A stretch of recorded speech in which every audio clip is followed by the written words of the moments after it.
sometimes, it's not going to shock you, on a daily basis, we talk about stories that aren't that big in the grand scheme of things. This is a big story, and I think it's a representative example of something much larger. Let me tell you roughly what I'm talking about. Some of you will remember Matt Araiza from San Diego State.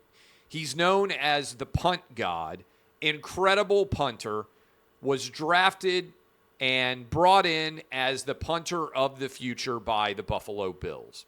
But on August the 27th, 2 days after a civil lawsuit was filed accusing him of sexual assault, the Buffalo Bills released Matt Araiza from their team, and based on the allegations that were put forward in this civil complaint. Among the allegations, that Araiza facilitated a gang rape of a 17-year-old, that they ripped out all of her earrings, that this was a violent, physical, predatory sexual assault.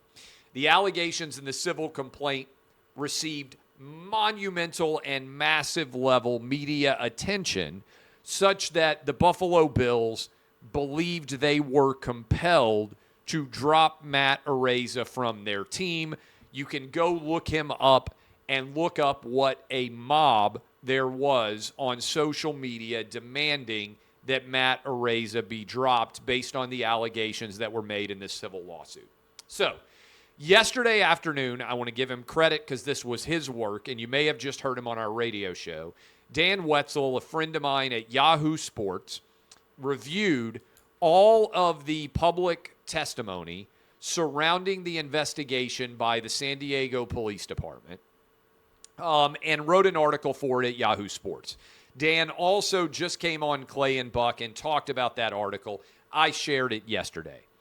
Based on the San Diego Police Department investigation of this woman's claim, we now know that virtually everything she said was a lie. She lied about her age, according to the investigation, snuck into a college party, said she was 18, is on video telling everybody that she was 18. She claims that she was gang raped. There are actually videos of her bragging about sleeping with a variety of different guys and intending to do so. She also alleged that Araiza was responsible for a gang rape that she was involved in.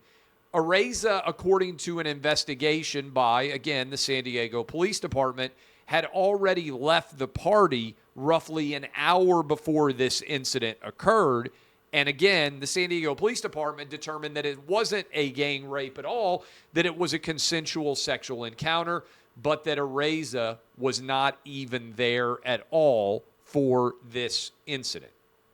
So, the evidence clearly distributed and marshaled by the San Diego Police Department demonstrates that Matt Araiza not just isn't guilty beyond a reasonable doubt of any crime, he didn't commit a crime at all. He engaged in a consensual sexual encounter with this girl who lied about her age, then left the party, did nothing wrong at all, nothing illegal. He lost his job. She lied. And now sitting here nearly, 9 months after he lost his job, he's lost a year of income in the NFL. He's had his name dragged through the mud, and now the evidence develops that he had done nothing wrong and that this alleged sexual assault victim was, in reality, based on the evidence the San Diego Police Department has released, a liar. Okay, so let's start here. Based on all this evidence, which is now not in dispute, Matt Araiza is innocent of any wrongdoing. He is not guilty, because not guilty can sometimes mean we didn't find you guilty beyond a reasonable doubt, but you might still have done it. He 100% is innocent, okay? Credit to the San Diego Police Department for all of their investigation. This investigation evidently took like 10 months. They talked to dozens of people. They reviewed lots of footage. It's a voluminous investigation to prove that no crime occurred here, okay? So, what happens now? Matt Araiza can never get back the year that he was not allowed to earn a living in the NFL based on a false accusation. He also, by and large, cannot get back his good name because, at least as I speak to you right now, the same media that led the charge that demanded that the Bills release him has given a scintilla of the evidence of his innocence that they gave to the accusations of his criminality. Okay? What's the recourse? I'm fired up about this because I've been on this for years now.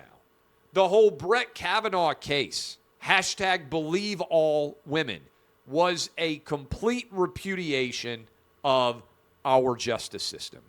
And I've been saying this for years. This is nothing new, but we should not believe all women or believe all men or believe all people of a certain race. People lie. Their identity is not the validity of their claim. And this is important. There's a reason why Lady Justice is blind. I believe that every state in America should pass a law that if you accuse someone of rape, and by the way, this could be a man or a woman because there are certainly homosexual relationships as well, right?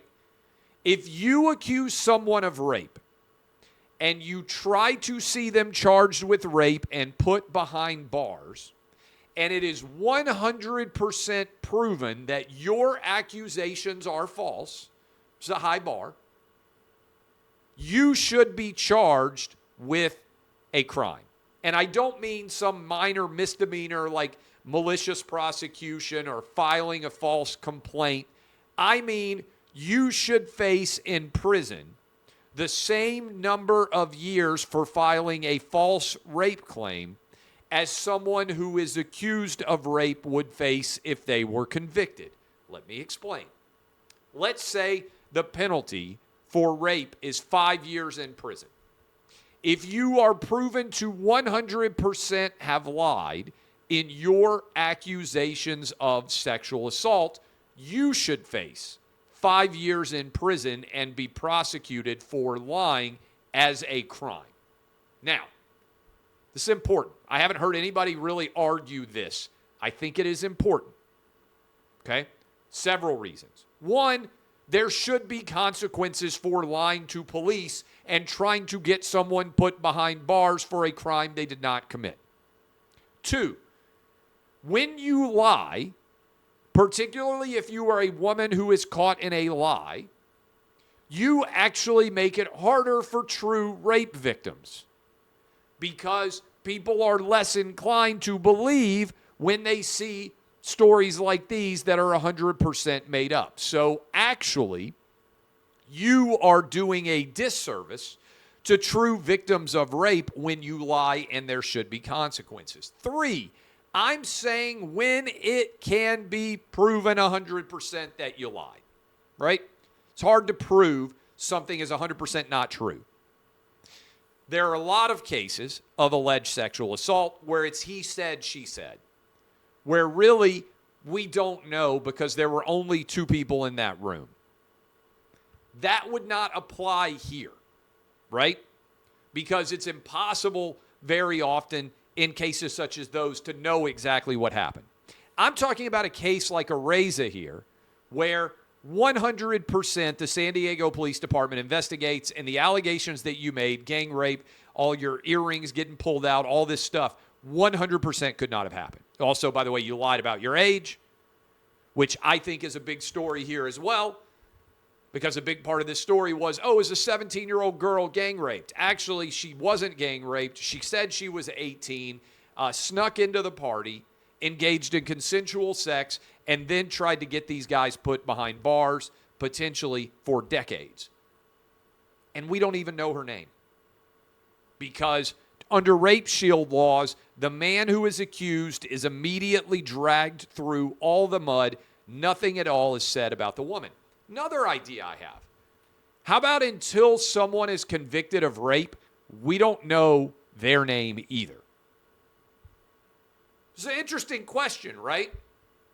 If the accuser is not required to use her name for rape shield law purposes because we don't want her to be unwilling to bring charges because accusing someone of rape can be embarrassing, can be humiliating to a woman, which I understand.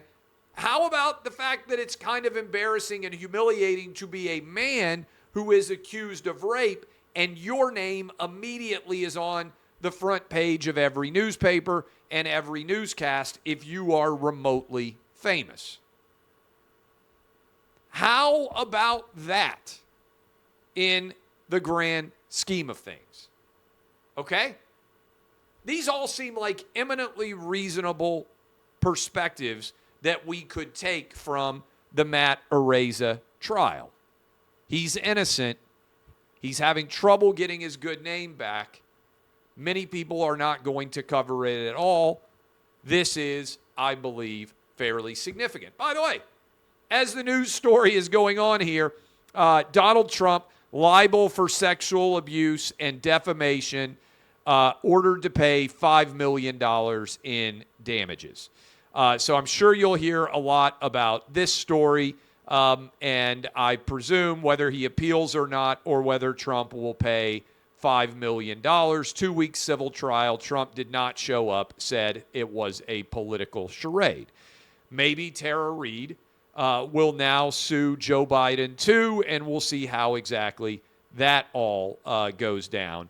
But by and large, I don't think this verdict is going to have any kind of impact on Trump because people already made up their mind about Trump as it pertains to sex-related issues years and years ago. But I wanted to get you at that because that verdict just came down. But again, the Matt Araiza case here, he could file a civil complaint, like we just saw in the Trump case, and he could try to sue civilly for damages, this woman. But what's the payout? She probably doesn't have that many assets. It prolongs the legal proceeding and process, keeps him from being able to make a living. Again, what is the value here? And I would just say this. Allegations of sexual assault are just that, right? Very often unproven, untrue, as we saw with the Brett Kavanaugh case. Now, some of you are going to say, well, what about Deshaun Watson? I do think if 30 different women accuse you of sexual assault, you have to give a different degree of weight to that than you would one. But I always said from the get-go, Deshaun Watson deserves his day in court as well.